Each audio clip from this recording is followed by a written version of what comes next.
Muy buenos días, buen día. Os damos la bienvenida a los 25 años de las convocatorias de proyectos sociales que hoy vamos a celebrar. Muchísimas gracias por acompañarnos hoy aquí en este fantástico lugar, en CaixaForum Valencia. Gracias por estar con nosotros en esta mañana. Hoy en especial también queremos agradecer la presencia del señor Marc Simón, subdirector general de Fundación La Caixa, también de la señora Joana Prats, ella es la directora del área de relaciones con entidades sociales de Fundación. También tenemos la fortuna de contar con el señor Álvaro Borrás, él es el director de este fantástico espacio. También con la señora Olga García, ella es la directora territorial de CaixaBank en toda la Comunidad Valenciana y también en la región de Murcia, y nos acompaña, al igual que vosotras, que sois representantes de las entidades sociales que habéis participado de algún modo en las diferentes convocatorias y que hoy nos seguís aquí de manera presencial y también por streaming desde donde os encontréis, en la Comunidad Valenciana y también en la región de Murcia. Así que gracias por acompañarnos. No sé si lo sabéis, pero este acto lo estamos celebrando en diferentes puntos del país. En todos los lugares nos encontramos, por supuestísimo, con personas, con profesionales absolutamente valiosas y además también con entidades que lo valen todo. Pero hoy, aquí, este acto es especial porque sois profesionales que lo habéis dado todo en estos últimos meses, que habéis hecho una labor absolutamente excepcional, que la seguís haciendo a día de hoy, como nos habéis contado antes en el acto previo, porque la urgencia ha desaparecido, pero las necesidades continúan. Así que desde nuestra admiración, gracias por todo lo que hacéis. Gracias de verdad.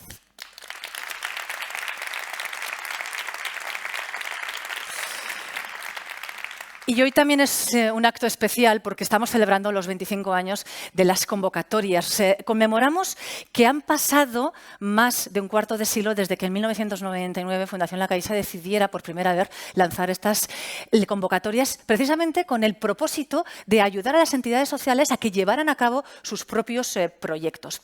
Y lo cierto es que en todo este tiempo la vida ha cambiado y de qué manera. Pero lo bueno es que el objetivo sigue siendo el mismo, que es ayudar a aquellas personas que se encuentran en situación de vulnerabilidad, ayudarles a promover la igualdad de oportunidades y todo ello haciéndolo con iniciativas sociales sostenibles que tengan un gran impacto social y que sean capaces de transformar la realidad.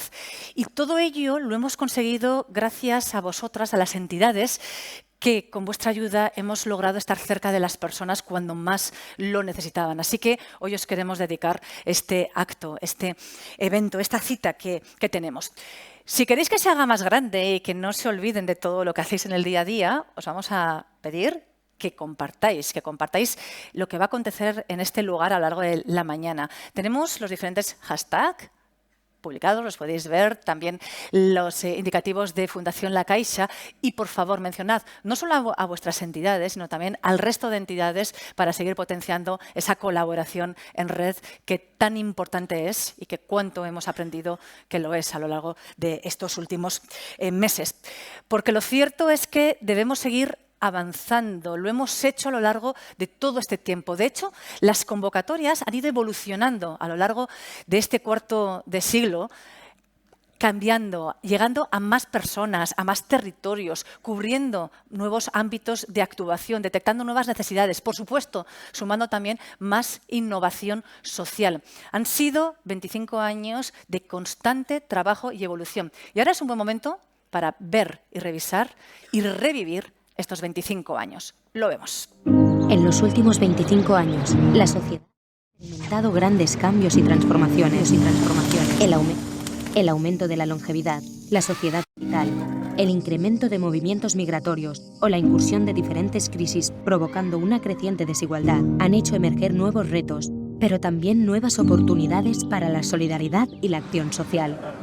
En 1999, la Fundación La Caixa lanzó por primera vez las convocatorias de proyectos sociales. Desde entonces, ha colaborado con las entidades sociales de nuestro país en sus respuestas en distintos ámbitos de actuación para generar más oportunidades para las personas en situación de vulnerabilidad. Los proyectos apoyados a lo largo de los años se engloban en 3 grandes marcos de actuación. Las iniciativas dirigidas a un apoyo integral a las personas con discapacidad o trastorno mental, en situación de enfermedad o en proceso de envejecimiento, las dirigidas al apoyo y acompañamiento a las personas en situación o riesgo de pobreza o en su proceso de inclusión social, y las dirigidas a la acción social comunitaria para la promoción de la cohesión social. El número de proyectos seleccionados ha ido aumentando a lo largo de estos años, reflejando y apoyando el crecimiento y la consolidación del sector social en todo el país. En conjunto, se han impulsado más de 23.500 proyectos, llegando a más de 10 millones de personas destinatarias y con una aportación de 502 millones de euros. El perfil de las entidades sociales apoyadas en las convocatorias muestra una gran diversidad en cuanto a tamaño y origen. Además, la distribución geográfica de los proyectos nos muestra la diseminación de la acción social impulsada en todo este tiempo, con iniciativas implementadas en cerca de 1.640 municipios de todas las provincias. Precisamente, con la voluntad de acompañar a las entidades en cada una de las comunidades y ciudades autónomas, se impulsó en 2022 el cambio a un modelo de convocatorias de proyectos sociales territoriales. Además, la apuesta por frenar la despoblación y abordar el reto demográfico de las zonas rurales ha sido el motor que ha inspirado en 2024 la nueva convocatoria de acción social en el ámbito rural. Las convocatorias han mantenido su vocación de anticiparse a los retos sociales, apoyando la inserción sociolaboral para afrontar la crisis económica, impulsando la acción comunitaria y la inclusión de personas migrantes o reforzando la prevención en situaciones de vulnerabilidad. Estas iniciativas han contribuido a dar respuesta a las necesidades sociales y a mejorar la vida de las personas que más lo necesitan. Además, se ha apostado por la innovación social, la sostenibilidad y la evaluación del impacto como factores para la mejora constante. A través de los proyectos, también hemos sido testimonios de la transformación del propio sector en la forma de dar respuesta a las diferentes vulnerabilidades, llegando a un mayor número y diversidad de personas, ampliando el alcance y adaptando los proyectos a la realidad de cada territorio, dando voz y protagonismo a las personas y a la comunidad como agentes de cambio, y fortaleciendo el trabajo conjunto entre entidades y la colaboración con las administraciones. Hoy queremos dar las gracias a todas las personas destinatarias, a los profesionales y al voluntariado, que en estos 25 años han contribuido a construir una sociedad más justa e inclusiva con su participación, implicación y esfuerzo. Gracias a todos y a todas por seguir mejorando cada día para encontrar las respuestas a los retos que todavía están por venir.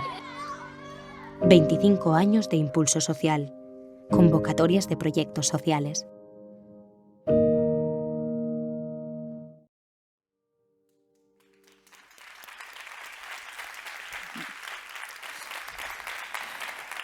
Solo es progreso si progresamos todos. Gracias, de verdad, por vuestro compromiso. Sí que queríamos también agradecer la labor que están realizando las compañeras de Fundación FESOR, la Federación de Personas Sordas de la Comunitat Valenciana, que hoy están haciendo posible, a través de la interpretación de signos, que este acto sea accesible para todas las personas con discapacidad auditiva. Pero es que además hoy también contamos con Multisignes, que está realizando el subtitulado para que también a cualquier persona que pueda necesitarlo le venga bien y pueda hacer el seguimiento. Así que, por favor, un aplauso también para ellas.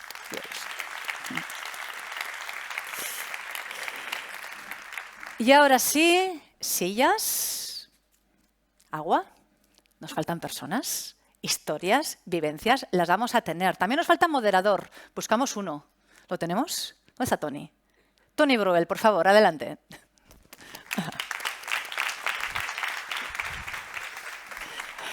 Toni Bruel es colaborador del área de relaciones con entidades sociales. Hola, Toni. Bienvenido. Él es experto con una gran formación, experiencia y vivencia en el ámbito social. Está moderando las diferentes mesas. Hoy también nos acompaña. Y quiero que nos cuentes el propósito de lo que vamos a vivir a continuación. Gracias, Cristina.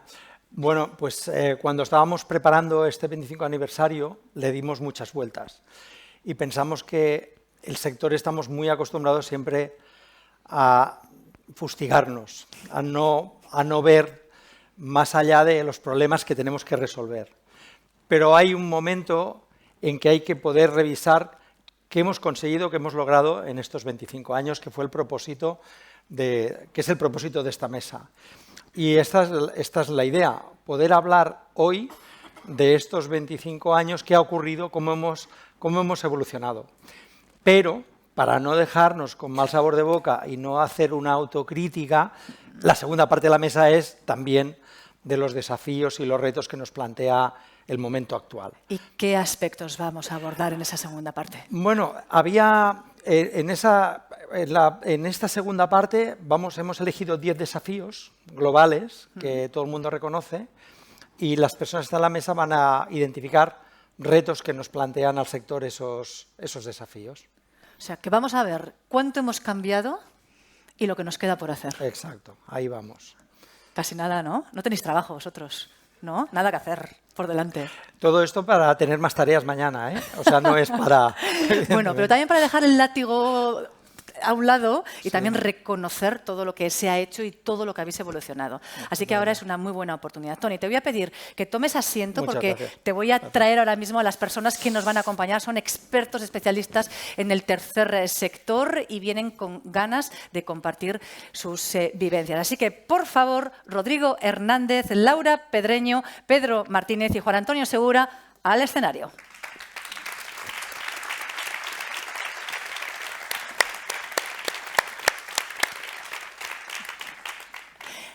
Nos acompañan, les presentamos ahora ya sí en condiciones. Rodrigo Hernández es el director territorial de Save the Children en la Comunidad Valenciana. Laura Pedreño, también, ella es responsable de acción social de Cáritas Diócesis de Cartagena. Llega desde allá, también dispuesta a contarnos mucho. Pedro Martínez es el gerente de Fundown.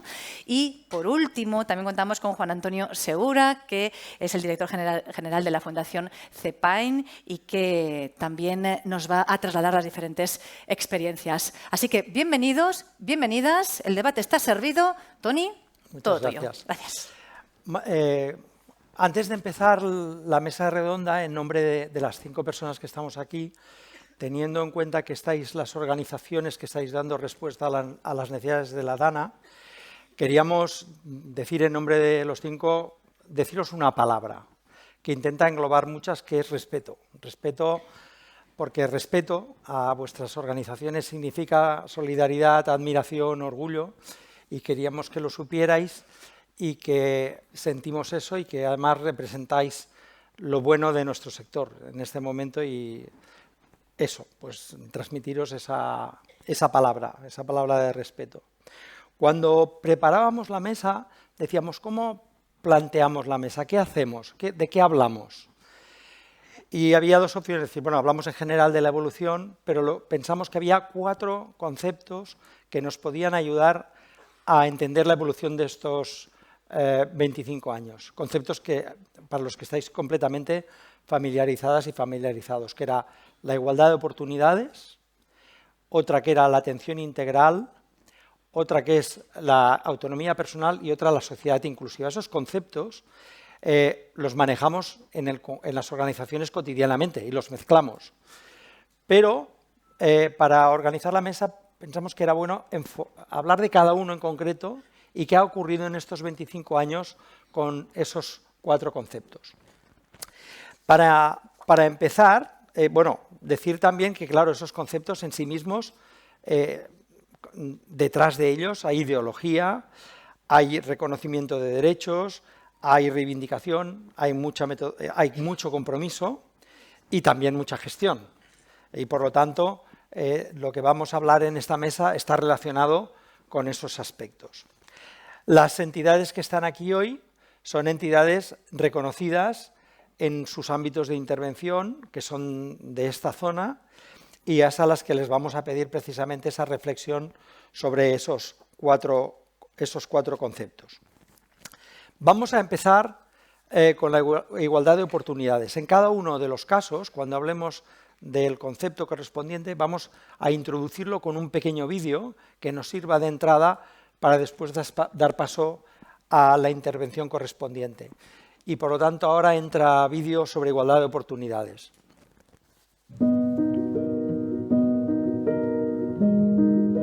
Para que todas las personas puedan lograr derechos sociales como la educación, el empleo, la atención sanitaria y la vivienda que les permitan desarrollarse y disfrutar de unas condiciones de vida dignas, es necesario asegurar la igualdad de oportunidades. A lo largo de los 25 años de las convocatorias de proyectos sociales, las entidades han acompañado a más de 10 millones de personas en situación de vulnerabilidad, promoviendo la igualdad de oportunidades y la mejora de la calidad de vida. Los proyectos han contribuido a contrarrestar la desigualdad, luchando contra la pobreza, empoderando a la infancia y la adolescencia, potenciando a las familias como eje de acción socioeducativa para el éxito escolar, acogiendo a las personas migrantes y atendiendo y acompañando a los colectivos más vulnerables. Asimismo, han ayudado a facilitar el acceso a los recursos y la movilidad, a impulsar la formación y la capacitación para la incorporación al mundo laboral, incorporando la perspectiva de género y promoviendo la inclusión digital también en el ámbito rural. Con el tiempo, un mejor análisis de los factores que contribuyen de forma decisiva a las desigualdades ha permitido formular respuestas más efectivas para revertir estas situaciones con el objetivo de promover una sociedad más equitativa.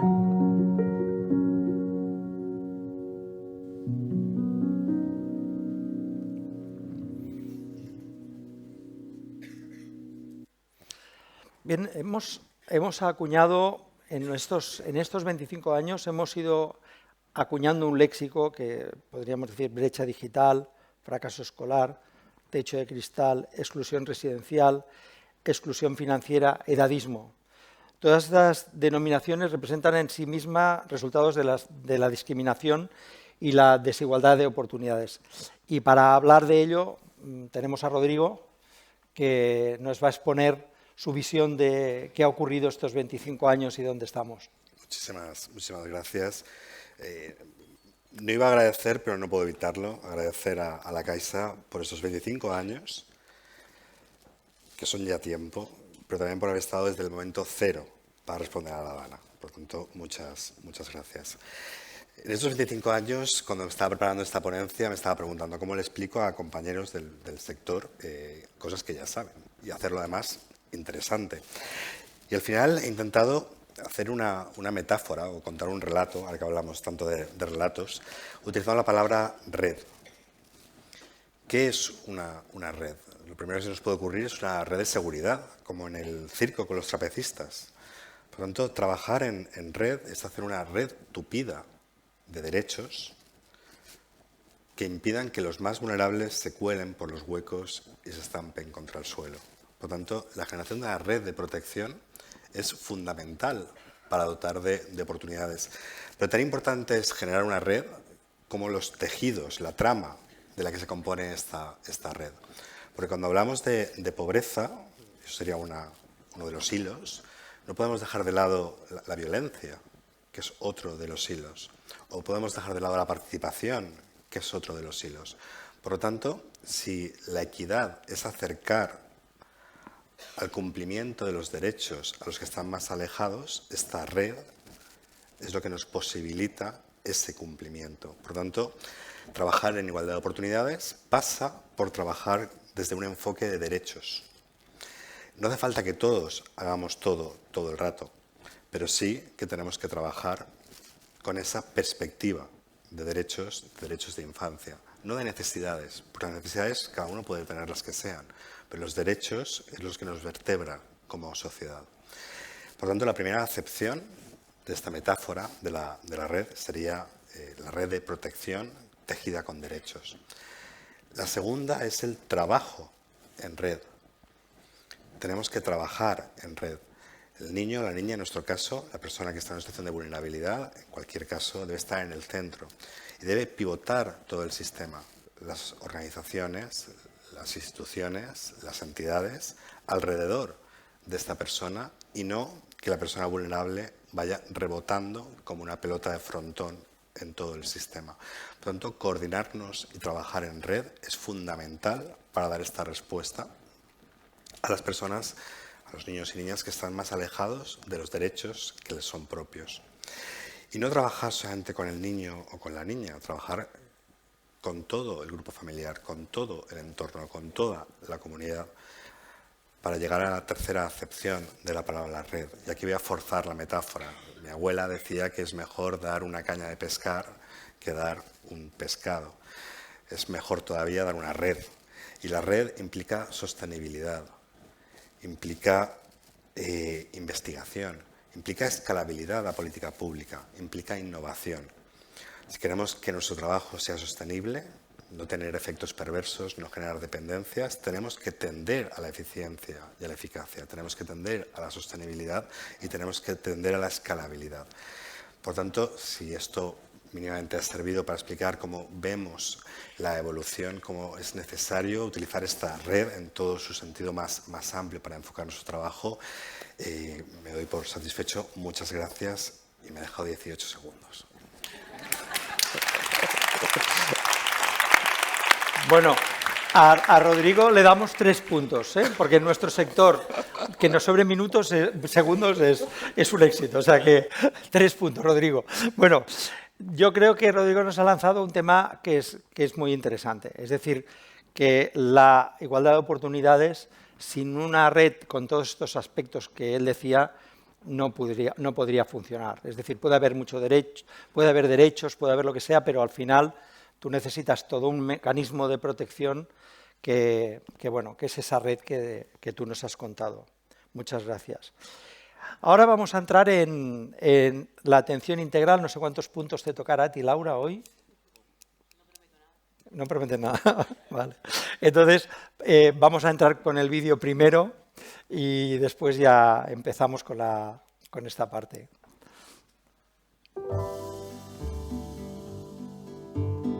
La interrelación de las diferentes dimensiones de la persona, física, social y emocional, hacen que sea muy relevante promover un abordaje lo más integral posible de las diferentes necesidades de la persona. En el inicio de las convocatorias de proyectos sociales, las actuaciones presentadas estaban enfocadas principalmente a dar respuesta a necesidades específicas desde un punto de vista muchas veces asistencial. A medida que se ha ido adoptando un enfoque centrado en la persona y con una perspectiva interseccional, se ha tomado conciencia de la importancia de que los proyectos ofrezcan una atención integral que dé respuesta a las situaciones de múltiples vulnerabilidades que pueden vivir las personas. Desde las ayudas puntuales hasta los apoyos que facilitan la inclusión sociolaboral, el acceso a una vivienda digna y adecuada y el acompañamiento a las personas para que se conviertan en protagonistas de sus vidas, contribuyendo así a mejorar sus condiciones y su bienestar. Este cambio en el enfoque de la acción social ha promovido que se dé respuesta a través de metodologías más efectivas e innovadoras y ha venido también acompañado de una mayor colaboración, donde diferentes actores ofrecen respuestas complementarias, así como una participación más activa de las personas, creando un nuevo contexto para abordar las situaciones de vulnerabilidad de una manera transversal.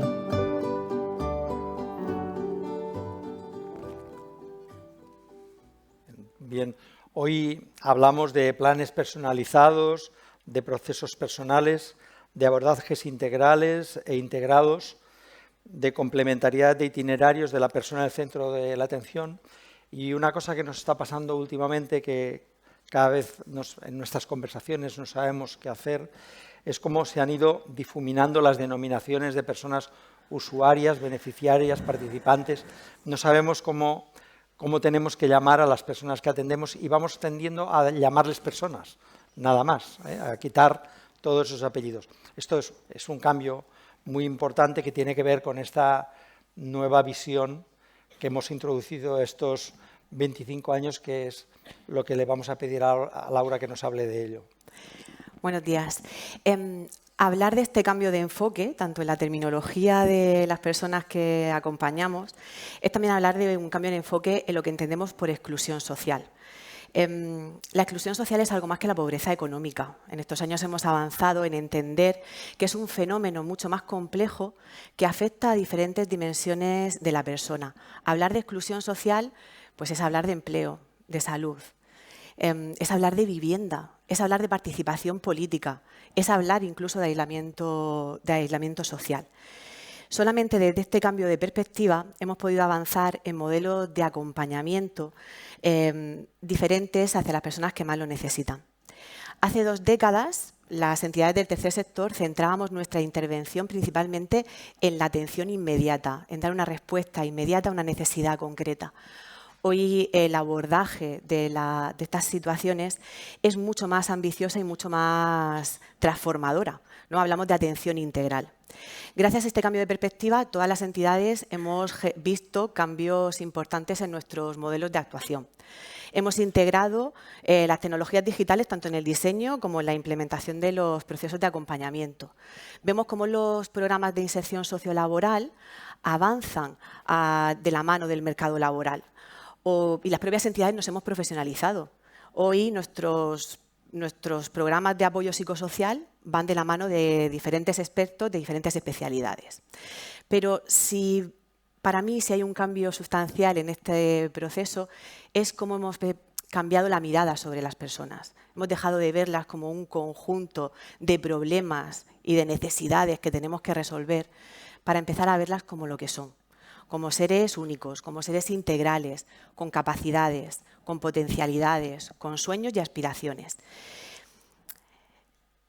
Reflexionando sobre cuáles eran los pilares que habían fundamentado esta transformación, para mí el primero de ellos es la personalización de los servicios. No hay dos historias de vida iguales, no los hay, señor. Cada uno de nosotros enfrentamos en nuestra vida desafíos diferentes. Y por lo tanto las respuestas deben de ser diferentes y deben de ser adaptadas y personalizadas a cada uno de ellos. Este enfoque nos está permitiendo construir relaciones con las personas más humanas, más cercanas, pero sobre todo más eficaces. El segundo de los pilares, la acción colectiva, el trabajo en red, podemos llamarlo de muchas maneras. La exclusión social no podemos combatirla de forma individual y aislada. El tercer sector ha aprendido que trabajando conjuntamente, administración pública, entidades privadas, empresas, la propia comunidad, las respuestas que damos a las personas, esa red de apoyo que generamos es mucho más sólida y sostenible. Y por último de los pilares, la incidencia política y social. Las entidades no solo trabajamos en el terreno, sino que luchamos por transformar las estructuras que perpetúan la exclusión social. Hemos recorrido un largo camino, nos queda mucho por hacer, es cierto, pero no debemos de olvidar que el reto lo tenemos poner nuestro objetivo central en el empoderamiento de las personas. Debemos de hablar de una participación real de todas estas personas, tanto en el diseño como en la evaluación de las políticas y soluciones que les afectan. Termino con una pequeña idea, ¿vale? La atención integral es mucho más que una metodología o un conjunto de servicios. La atención integral es mirar a la persona en toda su complejidad, en su ser unitario, es reconocerle su dignidad, es que se sientan acompañadas, que estamos junto a ellas, no solo para atender necesidades, sino para transformar junto a ellos las realidades. Gracias. Muchas gracias, Laura. Muchas gracias. Yo creo que tú has hablado de tres grandes catalizadores de la inclusión que nos quedamos con la idea, ¿no? Que es la atención personalizada, está hecha a medida de las necesidades, la acción colectiva y la incidencia política, que serían esos tres catalizadores que nos han funcionado en estos años en distinto grado, pero que nos han funcionado. Vamos ahora a hablar de la sociedad inclusiva. Entra vídeo también en este caso.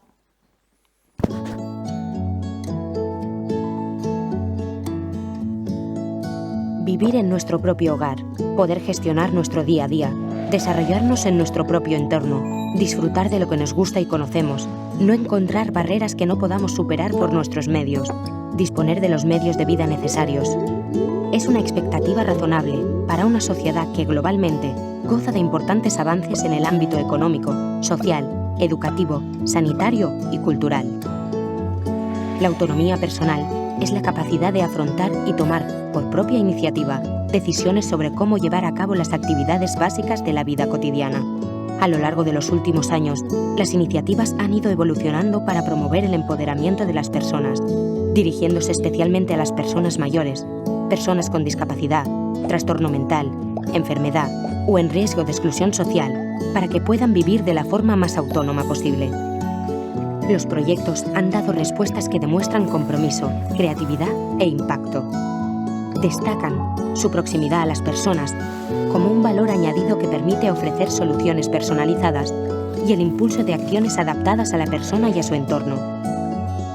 El apoyo y reconocimiento a las personas cuidadoras ha sido fundamental.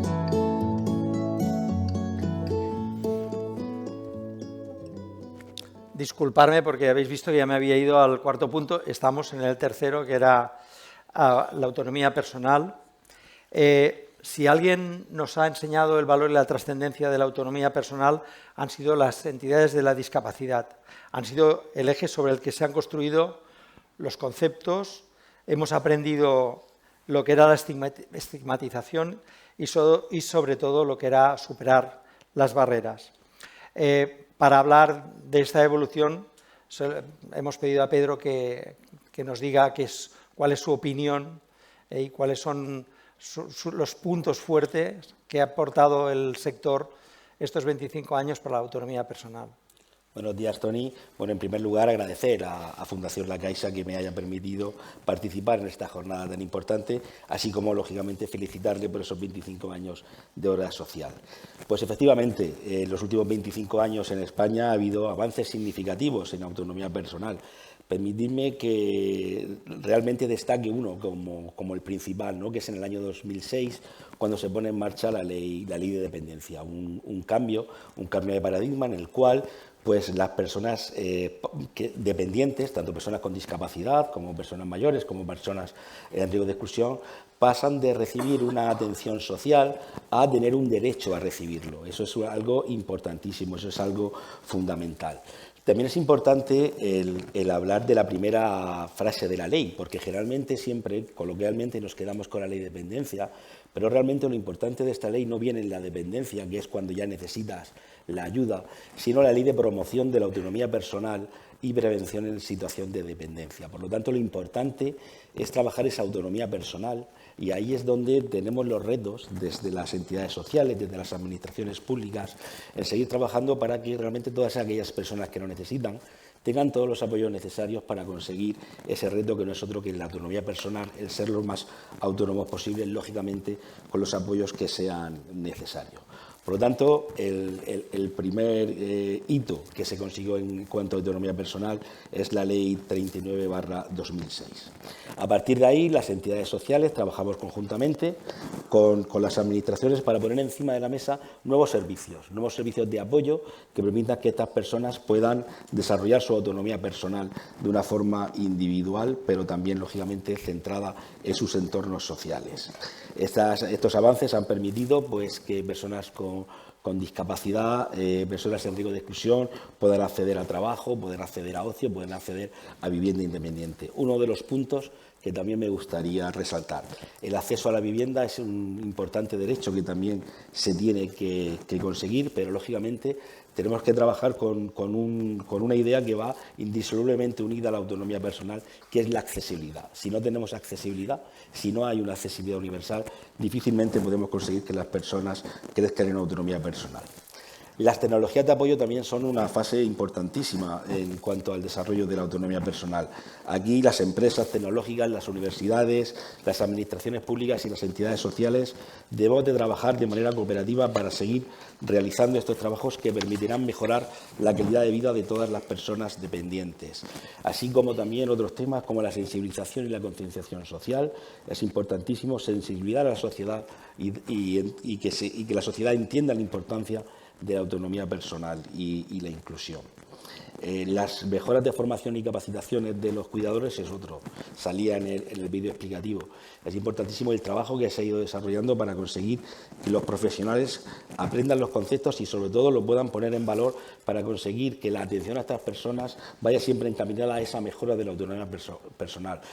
Siempre intentando que estas personas puedan decidir sobre su propia vida, es decir, sin interferir en sus decisiones, sino apoyándoles a la hora de tomarlas, ¿no?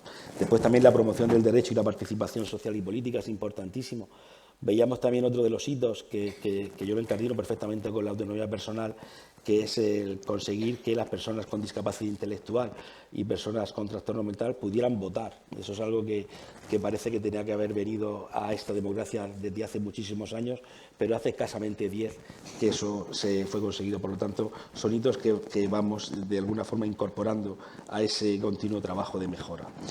Y como dificultades, pues la falta de recursos y la necesidad de una mejor integración social y sanitaria. Es otro de los temas pendientes que tenemos. En definitiva, estos serían un poco los ítems para trabajar en la mejora de la autonomía personal, de la concienciación, para conseguir esa mejora en cuanto a las personas que más lo necesitan. Muchas gracias. Muchas gracias.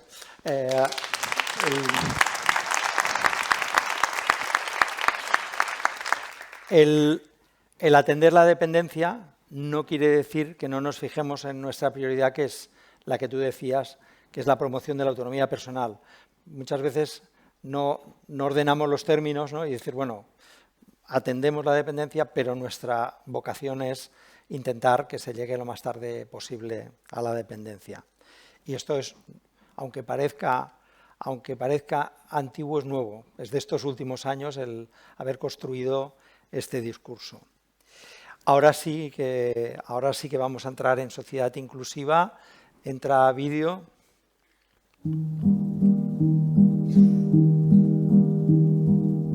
Una sociedad inclusiva se guía por valores asociados a la igualdad de oportunidades, la no discriminación, el ejercicio de los derechos sociales, la cohesión generacional y el respeto a las distintas opciones, formas y estilos de vida. Todos estos valores solo pueden desarrollarse en comunidades y sociedades inclusivas, donde la diversidad social y cultural genera sus propios espacios para la convivencia, el conocimiento mutuo y la participación social, construyendo relaciones de respeto, actitudes de inclusión y valores de civismo. A lo largo de los años, las entidades sociales han contribuido con sus proyectos a construir una sociedad más diversa e inclusiva, impulsando iniciativas de acción social que mejoren la convivencia ciudadana, fomenten las redes comunitarias y promuevan la cohesión social.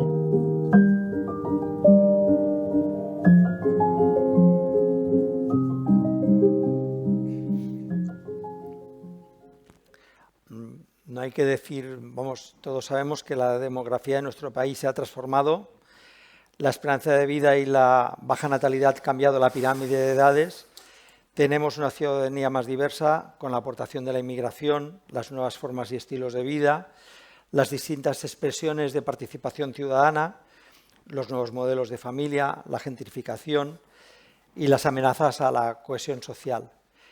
Sobre esto le hemos pedido a Juan Antonio que nos haga su reflexión. Muchísimas gracias, Toni. Muchísimas gracias a toda la familia de la Caixa. Son 25 años en donde nosotros os hemos sentido muy cerca y realmente la Fundación La Caixa se ha convertido en un aliado estratégico de estos 30 años de Fundación CEPAIN que también en este año conmemoramos. Yo creo que es importante, uno de los grandes aprendizajes que tenemos como sector es poner en valor este propio espacio. Un espacio, la necesidad de contar con espacios de reflexión, de parada, de analizar cuáles son las fortalezas, las debilidades de nuestros procesos de intervención para, evidentemente, en base a esa reflexión, seguir caminando hacia la construcción de esa sociedad inclusiva con el aprendizaje adquirido. Han sido 25 años en donde Fundación La Caixa ha acompañado todo el proceso de articulación del tercer sector, porque no solamente es importante lo que hacemos como tercer sector en favor de esa sociedad inclusiva, fundamentalmente lo que es esencial es el cómo hacemos las cosas. Y en el cómo hacemos las cosas hablamos de estrategias, hablamos de metodologías. Y cuando hablamos de estrategias y de metodologías de intervención, nos ha acompañado Fundación La Caixa con las convocatorias sociales a lo largo de estos 25 años, mejorando esas metodologías, reflexionando y profundizando en nuestras estrategias de intervención. Efectivamente, hemos sido capaces a lo largo de estos 25 años de abandonar o de ir abandonando, porque aún es un camino que nos queda por delante, yo creo que dos grandes retos y dos grandes gangrenas de la acción social. Una es la sectorialización y otra es la fragmentación. Venimos de un trabajo demasiado sectorializado y demasiado fragmentado y demasiado centrado exclusivamente en las necesidades de las personas, en las necesidades y en las demandas de las personas. Por lo tanto, un trabajo muy asistencialista. Desde ahí hemos caminado necesariamente a darle esa dimensión comunitaria, esa dimensión territorial a la acción social. Fundamental. Era necesario que pusiéramos el territorio en el centro, porque es el territorio, el barrio, la ciudad, el municipio, en donde las personas nos enfrentamos, nos confrontamos, nos hostigamos, coexistimos o convivimos. Y evidentemente esa apuesta por la convivencia se construye en el territorio. Y ahí hemos aprendido que para trabajar en el territorio necesitamos trabajar en alianza de actores, sumando estrategias de relación entre distintos actores, creando redes colaborativas multiactor en ese territorio, en el ámbito local.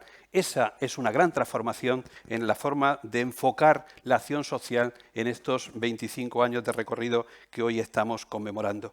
Pero han sido 25 años en donde nuestras ciudades se han transformado. La inmigración ha llegado a nuestros barrios, a nuestras ciudades y ha transformado. Hoy somos una sociedad más diversa. La pregunta es cómo gestionamos esa diversidad. ¿Lo hacemos, esa gestión de la diversidad, con el modelo de asimilación cultural francés? No, ha fracasado. ¿Lo hacemos desde el modelo del multiculturalismo anglosajón? No, también se ha demostrado como un modelo fracasado. La gran apuesta de España, la gran apuesta de nuestras políticas de inclusión ha sido ahondar y construir a lo largo de estos 25 años un modelo intercultural, un modelo basado en la interculturalidad, en favorecer el encuentro, la relación, la comunicación entre personas que atesoramos valores culturales diferentes. Saber que la diversidad hoy no es un problema. No es un problema que nos confronta, es una riqueza. Y como una riqueza, un valor, las personas migrantes que atesoran esos valores culturales diferenciados hoy en nuestros territorios son un factor de riqueza, de empoderamiento. Tenemos que saber que la multiculturalidad es una realidad.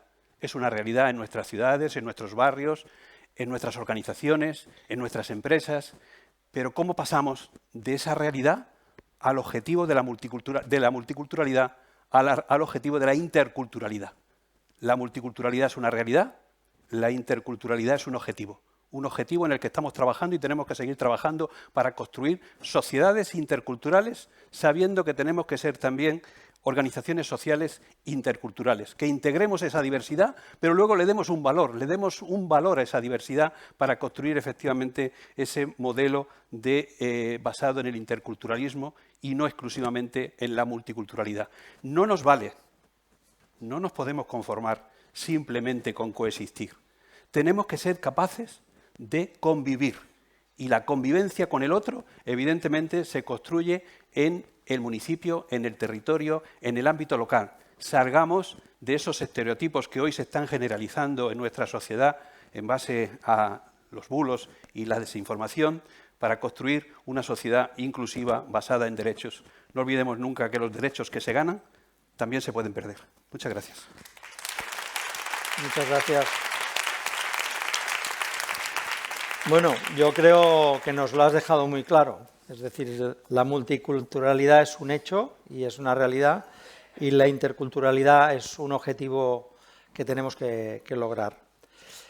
Vamos ahora ya al segundo bloque. Como os decíamos, este era para disfrutar de lo que ha ocurrido y ahora es para pensar en lo que queremos ser y hacer. A mí me gusta empezar esta parte diciendo que durante muchos años, en las perchas que usamos para empezar las intervenciones, decimos vivimos en un mundo cambiante, todos lo hemos dicho. Cuando empezamos, estamos en un mundo cambiante, tenemos que adaptarnos a la realidad, tenemos que adelantarnos a los acontecimientos. Es muy difícil que escribamos algo que no tenga esta frase. Ahora estamos en un momento histórico probablemente muy complejo, difícil, que a nadie se nos escapa que hay muchas lagunas que nos pueden dominar o cambiar o a las que tenemos que responder.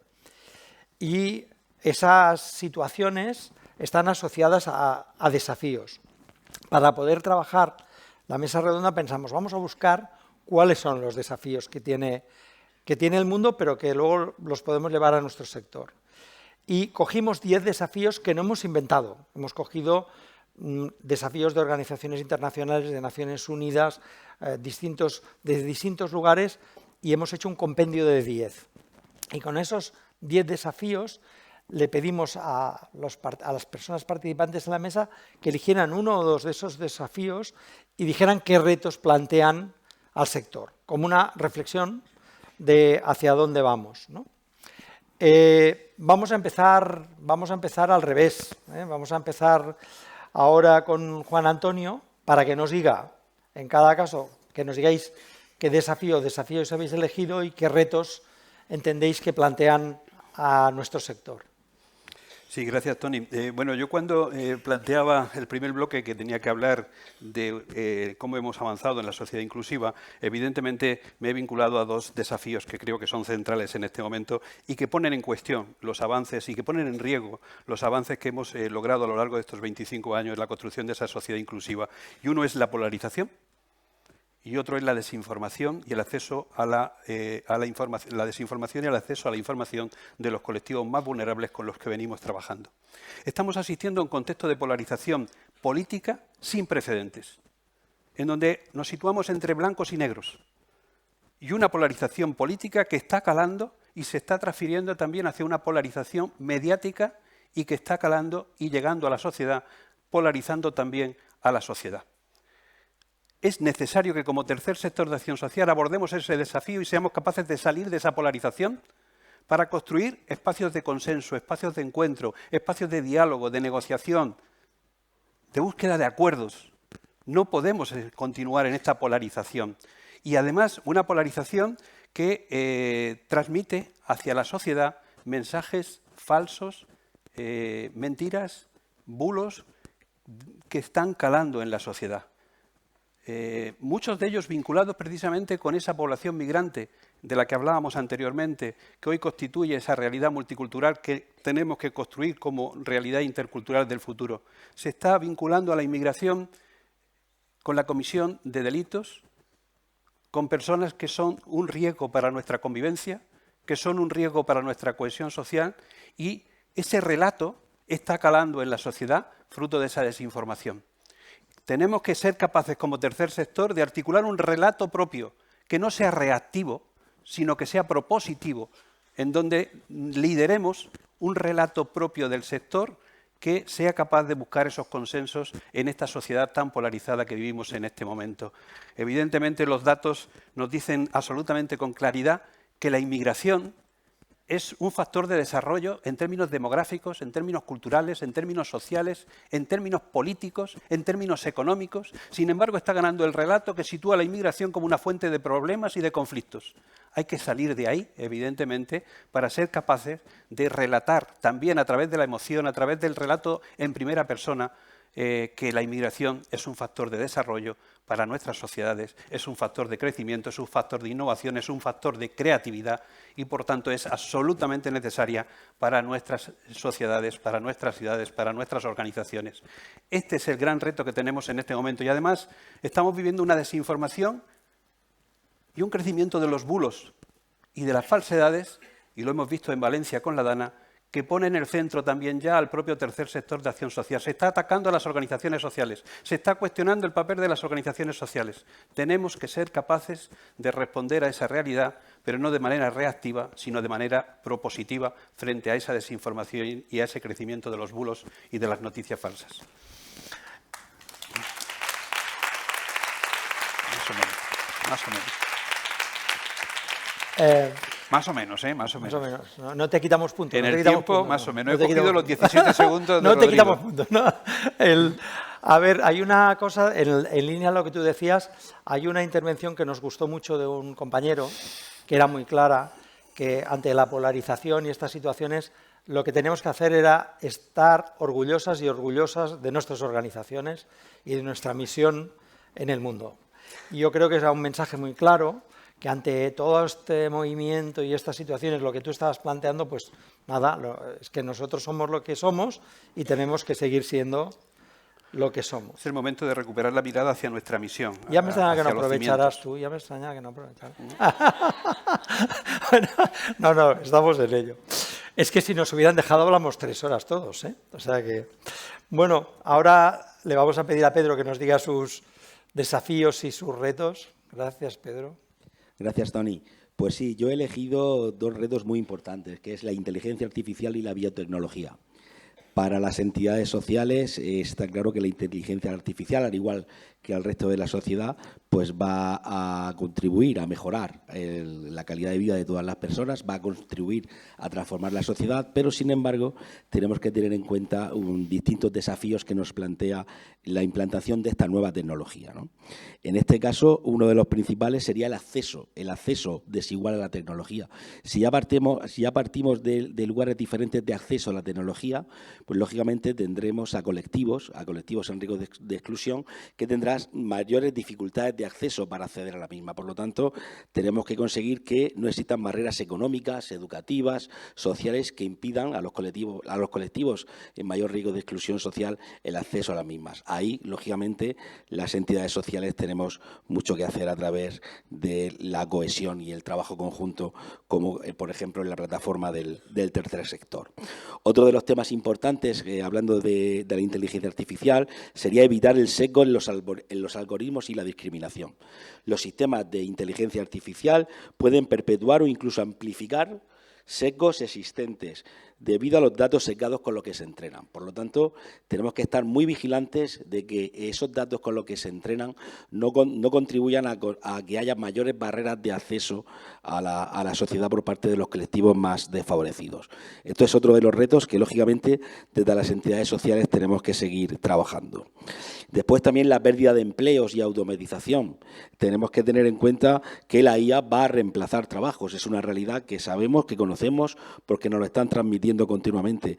Pero seguramente va a haber más desplazamiento de trabajadores vulnerables porque los principales nichos de empleo con los que ellos cuentan, sectores como la limpieza, el comercio minorista o el transporte, se van a ver más perjudicados. Por lo tanto, tenemos que anticiparnos a esas situaciones e intentar que estas personas puedan acceder a esa formación que les permita poder desarrollar otro tipo de empleos. Es importantísimo realizar ese trabajo.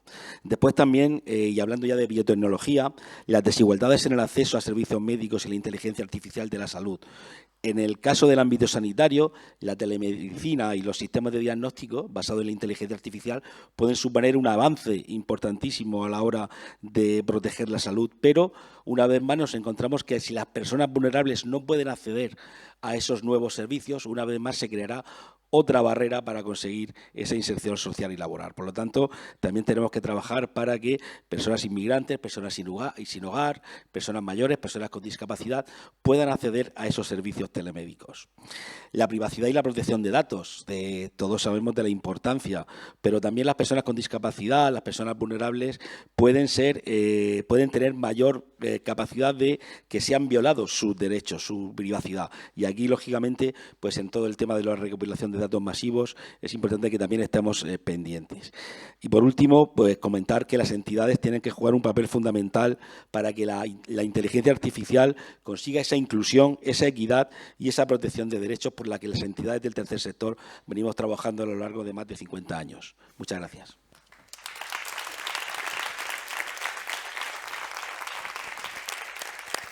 Bien, aquí también nos queda un mensaje que es que no podemos renunciar a gobernar el algoritmo en la medida de nuestra función en la vida y en la sociedad.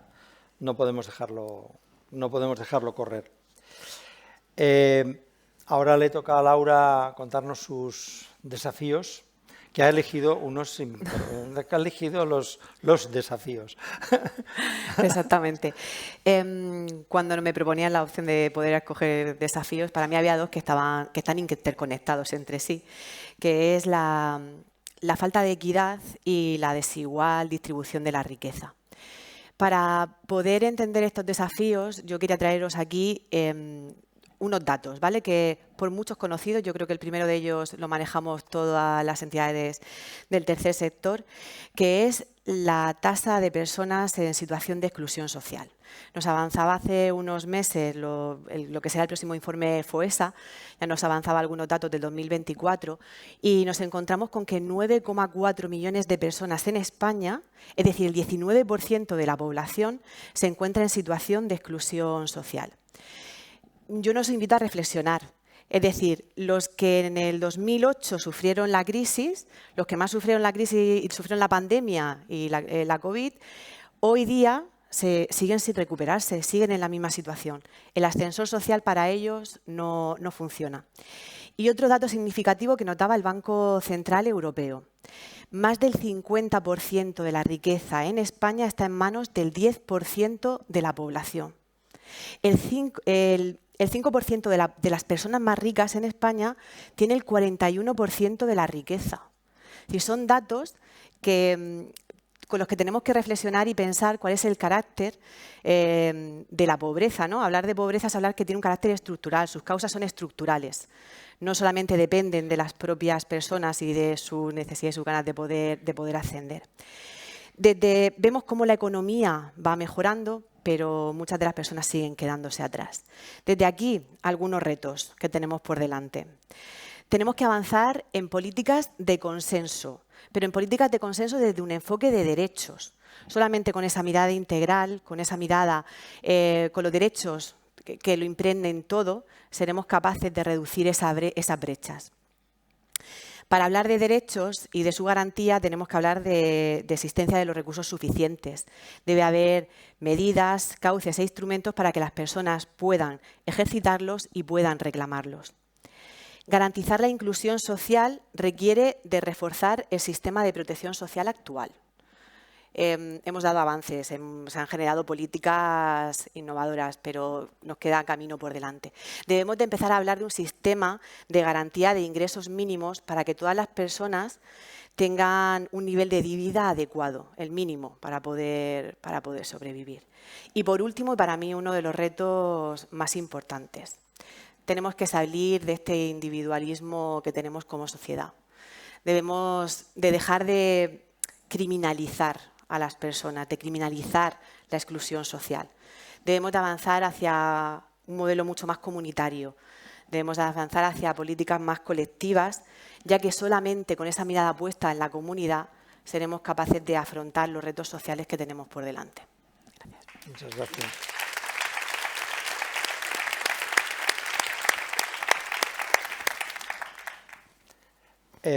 Rodrigo. Pues yo voy a hablar de educación, de acceso a la educación y de calidad de la educación como una de las palancas fundamentales para romper la transmisión intergeneracional de la pobreza. Y luego dedicaré los últimos segundos de la intervención a hablar de los diferentes retos que en el siglo XXI nos ofrece el modelo educativo y si este responde al mundo en el que van a vivir los niños y niñas del presente. Para que os hagáis una idea, algunos datos aquí en la Comunidad Valenciana, de acuerdo con el índice de referencia at Risk of Poverty or Exclusion, el conocido como AROPE, tenemos un 39,9% de niños y niñas en situación de pobreza o en riesgo de exclusión social. Pero solamente el 20% de los niños tienen beca. Los niños y niñas a igualdad de conocimiento PISA, medidos por PISA, repiten hasta 5 veces más curso. El fracaso escolar se sitúa en un 14%.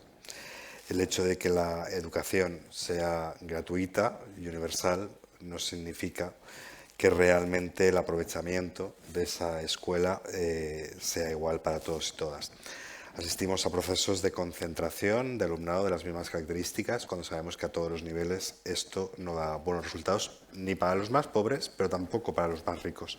Se ha demostrado que la mezcla es lo que genera un impacto positivo en cualquier persona.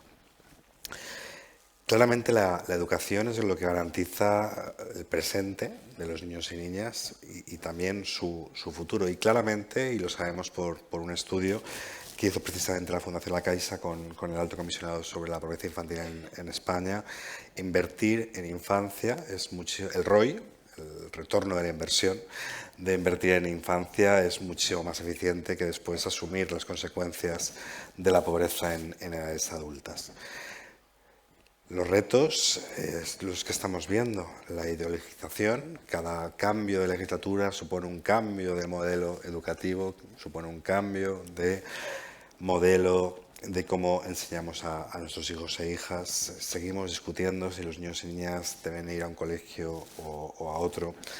Seguimos sin establecer cuáles serían los mecanismos mínimos cuando sabemos que la educación es lo que podría garantizar este presente y este futuro de los niños y niñas como elemento fundamental para evitar la transmisión intergeneracional de la pobreza. Porque, dicho muy claramente, los padres que no han acabado la educación obligatoria, sus hijos tienen muchas más posibilidades de ser adultos pobres. Eso sería la importancia de la educación tal y como la conocemos, pero ¿estamos capacitados para lo que nos viene? Nos viene un mundo en el que el conocimiento no va a ser importante porque va a estar a la distancia de un clic. Lo importante va a ser cómo distinguir el buen conocimiento del malo, el que aporta valor o el que no. Estamos capacitados, nuestra escuela está capacitada para la alfabetización digital de estos niños y niñas. Cuando tenemos un programa de Non-Take-Up, por ejemplo, que tiene mucho que ver con el acceso a prestaciones a través de medios digitales que las familias desconocen. La brecha digital tiene una relación directa con la alfabetización digital y esto no se aborda tampoco en el colegio. La forma de proteger a los niños y niñas, por ejemplo, es la educación afectivo-sexual contra cualquier forma de tipo de violencia y esto muy pocas veces se aborda en plenitud. Por tanto, la educación como continente y como contenido es fundamental para garantizar los derechos de los niños y niñas, su presente y su futuro. Con esto cierro. Gracias.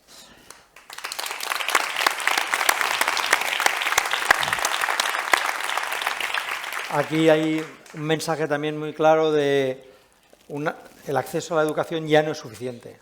El acceso a la educación sin una calidad suficiente de la educación para el mundo en el que vivimos no nos resuelve las necesidades educativas y de desarrollo, no solo en la educación de la infancia, sino en la educación de la población a nivel general y más sobre todo la más vulnerable. Os vamos a proyectar los 10 desafíos sobre los que hemos trabajado, que son estos, y han quedado 3 sin tratar, ¿vale?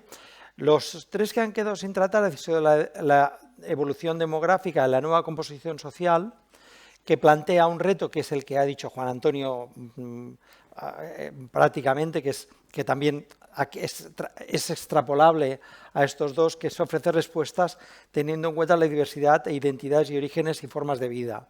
Es decir, si nosotros somos capaces de hacer eso, esos desafíos los tenemos, de alguna manera los podríamos resolver.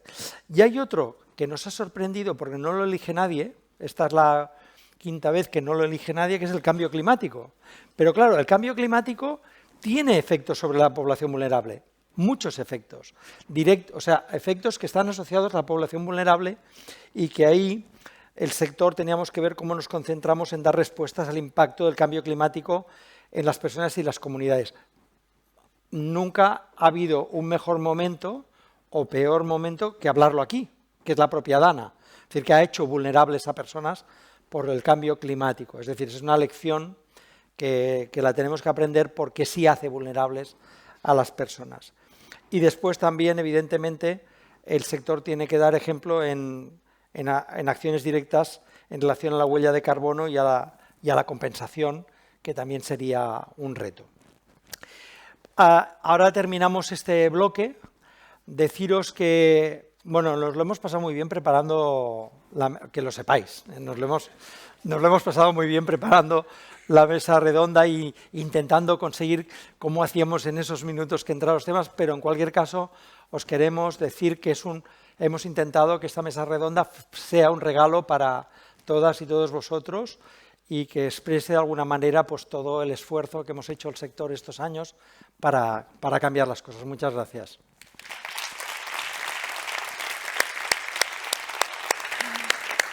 Muchísimas gracias. Yo creo que ha sido un regalo. Sí, ¿verdad? Porque nos han dejado muchísimas reflexiones. Retos no faltan, es más, nos sobran, pero a lo largo de estos 25 años habéis sido capaces de hacer muchísimo. Habéis construido redes con todas las acepciones posibles, habéis logrado cambiar la mirada, fomentar la autonomía personal, la interculturalidad, aunque todo está en proceso, evidentemente, pero si todo ello lo habéis logrado hasta este punto, en estos 25 años, pues ya son muchas las peleas desarrolladas. Lo que venga que sea lo que nos viene, lo que nos venga, supongo que también contará con esa energía, con esa profesionalidad y personalización que vosotros y vosotras imprimís. Así que, mil gracias. Os invito a que regreséis al espacio porque esto continúa. Muchísimas gracias por todo.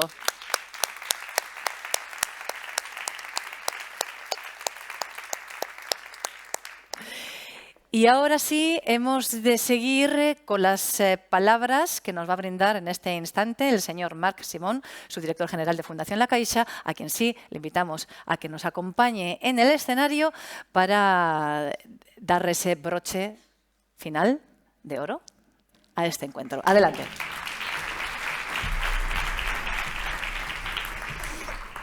Bien, pues muchísimas gracias, Cristina. Lo primero, pues nada, muy buenos días a todas y a todos. Muchas gracias por acompañarnos hoy, también a las entidades de la convocatoria extraordinaria por la DANA, que nos hemos reunido antes de empezar y que muchas también estáis aquí acompañándonos hoy, ¿no? Creo que también quería agradecer la presencia de Olga García, directora territorial de CaixaBank, aquí en la Comunidad Valenciana y en Murcia, y de tu equipo, Encarna, que nos acompaña, y el resto del equipo. También de Joana Prats, la directora del área de Relaciones con Entidades Sociales, de Álvaro, de Soraya, de Lourdes, ¿no? Yo creo que todo el equipo que ha estado detrás y está detrás de actos como este y de lo que representan las convocatorias, ¿no? Decíamos, es un acto que hemos querido que sea un acto de reconocimiento, porque para nosotros es importante estos 25 años de las convocatorias. Es un hito importante en lo que ha sido la historia de la Caixa, la historia desde hace mucho, como algunos otros de importantes y que han tenido en el ámbito social una especial significación, ¿no? La Caixa, saben que empieza en 1904 como una iniciativa que busca, en un momento en que en la sociedad española no había acceso a las pensiones públicas, aún no existían, y que las personas cuando llegaban a una edad que no podían seguir trabajando no tenían ingresos y eso les daba una situación de vulnerabilidad. Y el inicio como caja de pensiones para la vejez y de ahorros precisamente está relacionado con esa casuística y, por tanto, el propio inicio de la Caixa está relacionado con un tema social que pensábamos que debíamos de actuar y en el que se posicionó la entidad. En 1915 se empezó con lo que eran homenajes a la vejez y lo que está datado como las primeras cosas relacionadas con obra social. Pero, por ejemplo, en los años 70 empezamos abriendo centros para personas mayores, que luego, cuando las administraciones empezaron también a abrirlos, lo que hicimos fue conveniar y actuar, ¿no?, dentro con actividades y complementando la actuación que allí se hacía, pero, por tanto, también relacionados hasta ese momento siempre con las personas mayores, con las personas de edad, ¿no? El hito de las convocatorias es un hito especial, porque es un hito en el que la reflexión que teníamos de muchas cosas en las que se había estado actuando de manera histórica como caja de ahorros, ¿no?, empezó a dar un paso más, a decir, bueno, hemos de ocuparnos de más temas que no solo el de las personas mayores, y eso, una primera decisión ya fue hacerlo pues a través del tercer sector, a través de las entidades que estabais en el territorio, ¿no? Y esto, que comienza hace 25 años, fue acompañado también poco tiempo después por el inicio de los programas que previamente tenían esa misma reflexión, de decir qué modelo íbamos a implantar y cómo lo íbamos a hacer en algo que cada vez lo que quería era reafirmar el compromiso de que las cajas de ahorro, como éramos en aquel momento, éramos entidades, que lo que hacíamos era intentar trabajar bien para conseguir unos ingresos y que esos ingresos repercutiesen para la población en general, ¿no? Y todo esto nos llevó a un modelo que era un modelo de hacerlo a través vuestro, a través de las entidades, ¿no? Y si en esos 25 años ya fue una apuesta por subvencionar actividades que ya estabais desarrollando, cuando empezamos con los programas, pues también se hizo de la mano de la presencia de las entidades, de no gastar dinero en estructura y que todo lo que podíamos conseguir fuese a través de aquellos que ya estabais en el territorio y que estabais ayudando a esas situaciones de vulnerabilidad. Así empezamos, pues si lo hacemos históricamente, pues el primer programa distinto al de personas mayores sería el programa de incorporación laboral, Incorpora, que empezó a finales finales de 2005, que muchas de las entidades que estáis presentes estáis en el programa. A finales de 2007, segundo semestre, empezamos con el programa de lucha contra la pobreza infantil. Yo creo que Rodrigo hacía referencia cuando explicaba precisamente los retos, pues a lo que se está enfrentando el programa y a esa herencia de la pobreza y cómo podemos hacer entre todos para que ese destino cambie, ¿no? También, siguiendo con esa estela, el programa de atención a personas con enfermedad avanzada, que empezó en el año 2008, y también a uno, que yo creo que cuando hacía la primera referencia, Juan Antonio Segura, que también yo creo que marcó mucho un periodo que duró de 2010 a 2020 y que era un programa de intervención comunitaria intercultural, como él comentaba, ¿no? Que en esa reflexión sobre la multiculturalidad, el asimilacionismo y cómo podíamos dar una salida distinta, un programa que buscaba cómo empoderar a la población y que en 2020 acabó cedido a todos los ayuntamientos en los que se estaba desarrollando y en el que seguimos colaborando, puesto que esas iniciativas en la mayor parte de lugares siguen siendo una realidad. Por tanto, yo creo que este hito de las convocatorias marcó lo que ha sido la realidad de la actuación de la Fundación La Caixa en el ámbito social, ¿no? Y decíamos que era un acto de celebración de esos 25 años que se convierte también en un acto de reafirmación, ¿no? Porque son 25 años y creemos que es para celebrarlo. El propio acto quería hacer esa reflexión, lo que hemos evolucionado en esos 25 años, pero también reafirma que seguimos siendo necesarios, que seguís siendo necesarios en lo que hacéis y, por tanto, que las convocatorias siguen siendo necesarias, ¿no? Yo creo que en el día a día vuestras entidades atienden a situaciones, y también lo veíamos en el encuentro previo, a situaciones de personas que no hay otros recursos que les estén atendiendo de la misma manera, ni en lo completo, ni en las necesidades en global que se tienen, ¿no?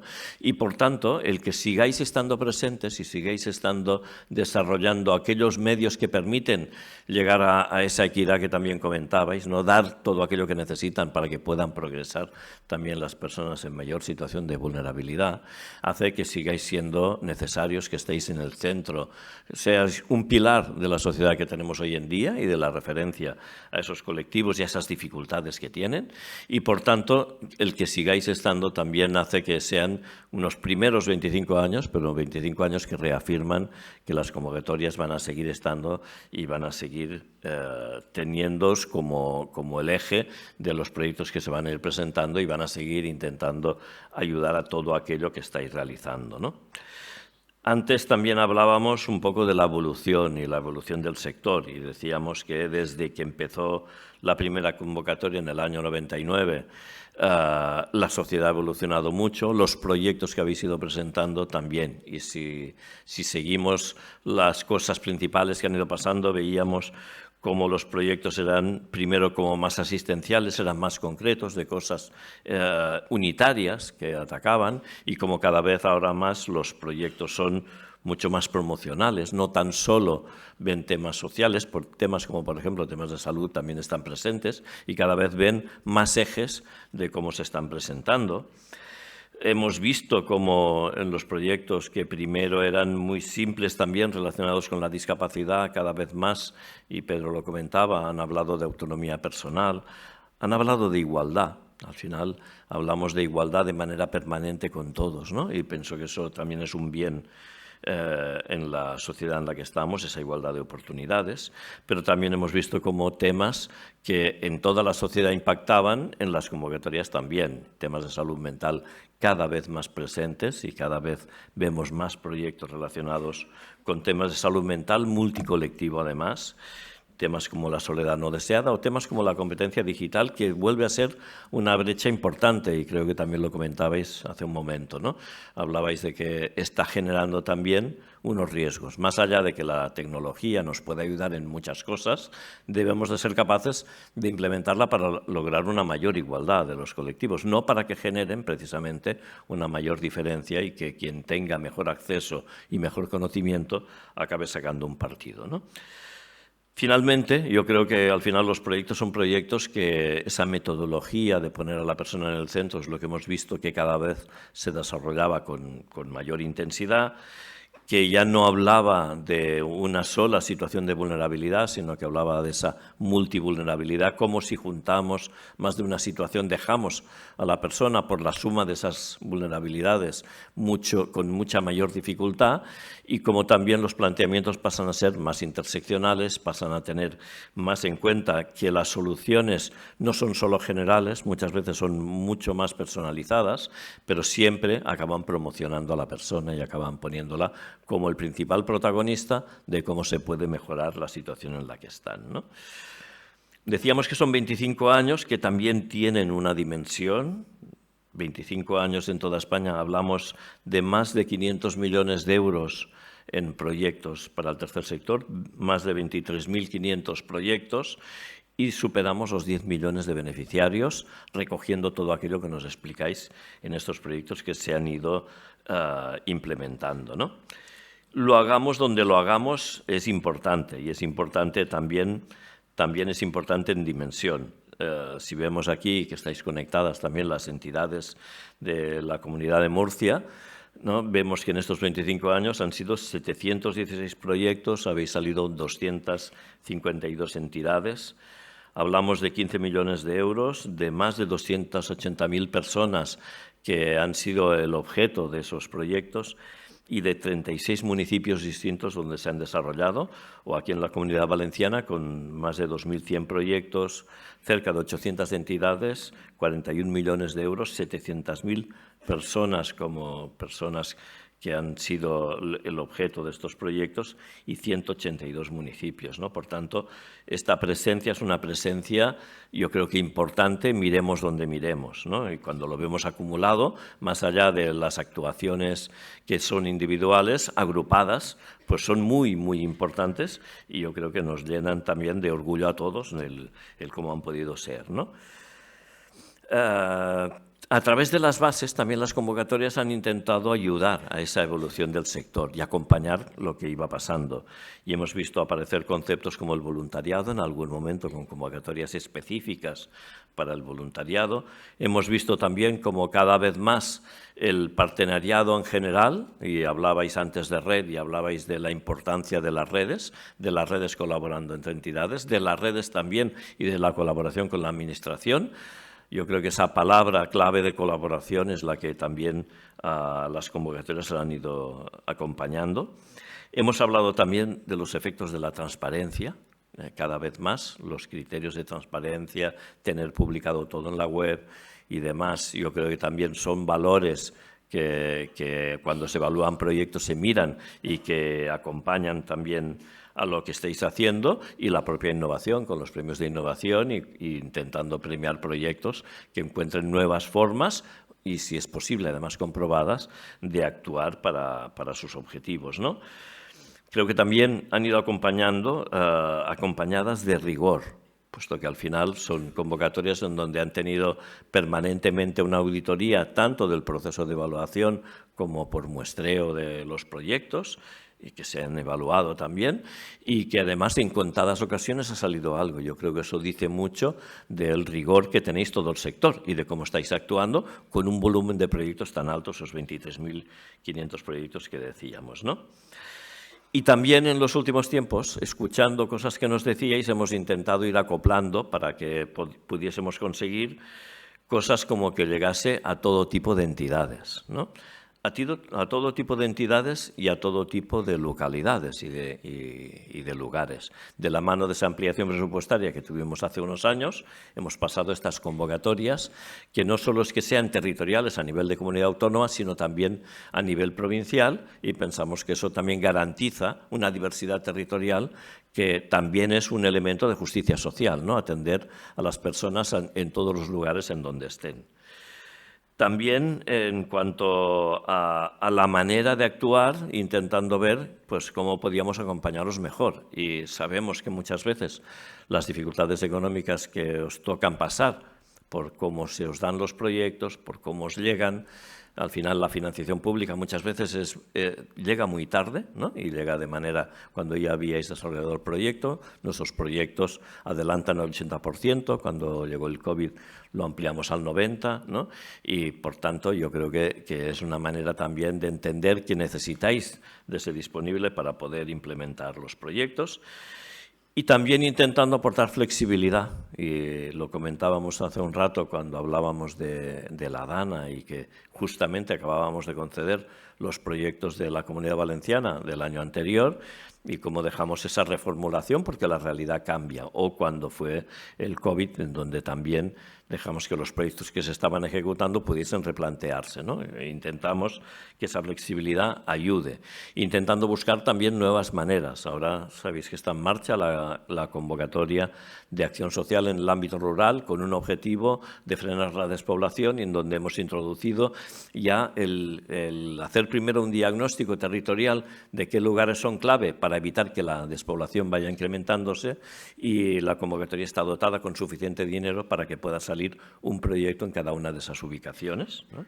Por tanto, yo creo que eso también son nuevos formatos que deben de acompañarnos a cómo todo esto funciona. Y también el otro ejemplo sería la convocatoria extraordinaria por la DANA, ¿no? Una convocatoria que, si tenía que ser extraordinaria, teníamos que cambiar en metodología, puesto que lo que quería era de urgencia poder actuar. Para que eso fuese posible, necesitábamos primero, que fuese sencillo presentarse, y segundo, que pudiésemos decidir muy rápido, y no solo decidir, sino hacer llegar el dinero para que pudieseis volver a estar, ¿no? Yo creo que ese sentido que tenéis de ser un pilar para la población y de estar siempre presentes es lo que una convocatoria como esta ha intentado ser, ¿no?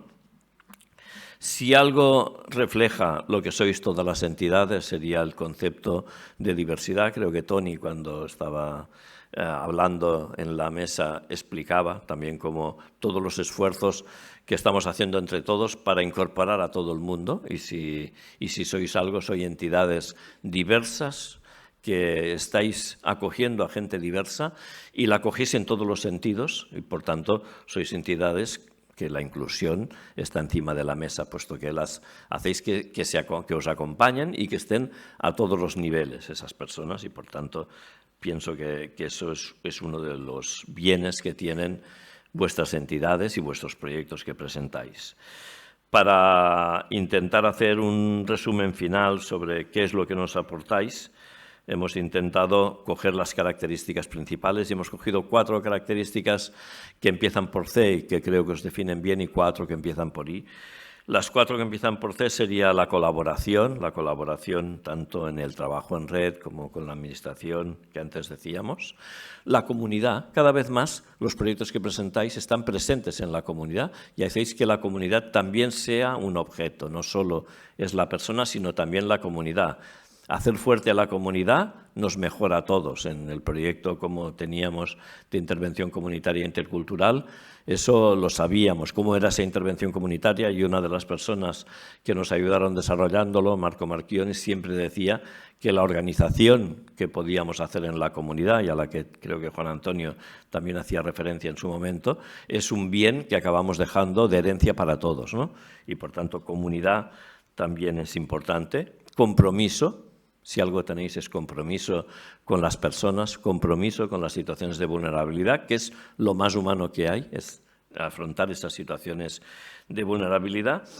Y confianza, ¿no? Confianza porque todo el mundo confía en vosotros y vosotras, y confianza también porque es la que depositáis en las personas para que sean los propios protagonistas de ese futuro, ¿no? Por tanto, confianza también es otro de los elementos. Y en las 4 que empezarían por I hablábamos de integralidad, creo que lo habéis explicado perfectamente. Cada vez más los proyectos han pasado a intentar ser integrales y hacer fácil algo que durante mucho tiempo ha sido muy difícil. Durante muchos años en la acción social hemos construido expertos entre las personas que necesitaban de ayuda, expertos en saber ir a pedir a distintos lugares y saber acudir a distintas situaciones, ¿no? Que muchas veces muchos no podían conseguirlo. La integralidad nos da a intentar hacerlo fácil, intentar ayudar de verdad y que eso sea efectivo, ¿no? La segunda I, la de inclusión, que es una de las palabras que nos han ido acompañando durante todo el rato, esa diversidad que decíamos y ese concepto de entidades inclusivas que buscan construir una sociedad que sea inclusiva. La tercera I es la de igualdad. Igualdad que no quiere decir que no sea detrás de la equidad, igualdad de oportunidades. Si buscamos algo es llegar precisamente a esa situación de igualdad. No buscamos solo una pequeña ayuda, buscamos que realmente se produzca esa igualdad de oportunidades y con lo que hacéis, pues eso se consigue, ¿no? Y finalmente la cuarta I la dejábamos como esa I que define estos 25 años, decimos impulso, impulso social, ¿no?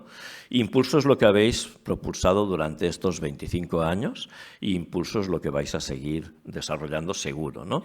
Ese impulso impulsa a toda la sociedad y la hace mejor, hace que construyamos entre todos esa sociedad que sea mejor y que sea más justa, ¿no? Yo para acabar solo, bueno, lo primero agradeceros a todos y a todas y a todas las personas que están en vuestras entidades, tanto profesionales como voluntarios, porque realmente lo que se consigue es gracias a su acción, ¿no? Y a las propias personas, a esos más de 10 millones de personas protagonistas de los proyectos, puesto que nunca han tenido fácil a lo que se han ido encontrando seguramente en las circunstancias en las que estaban y ellos acaban de darle sentido a todo esto que estamos realizando, ¿no?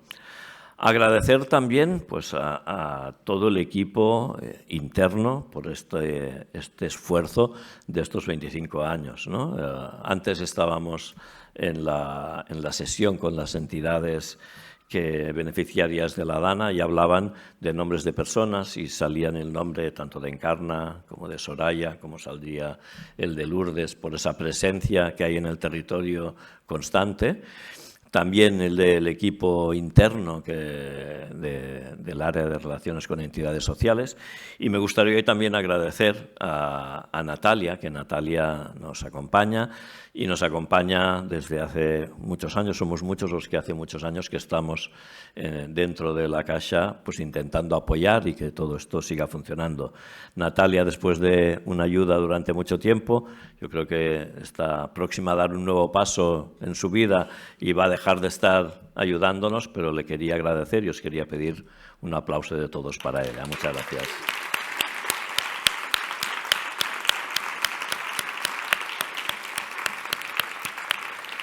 Bueno, y desear que todo esto que hemos hecho durante estos 25 años sea lo que nos inspire para seguir siendo cada vez más efectivos, para seguir intentando ayudar a que cada vez haya menos gente que necesite esa ayuda y que entre todos podamos construir esa sociedad mejor. Muchísimas gracias.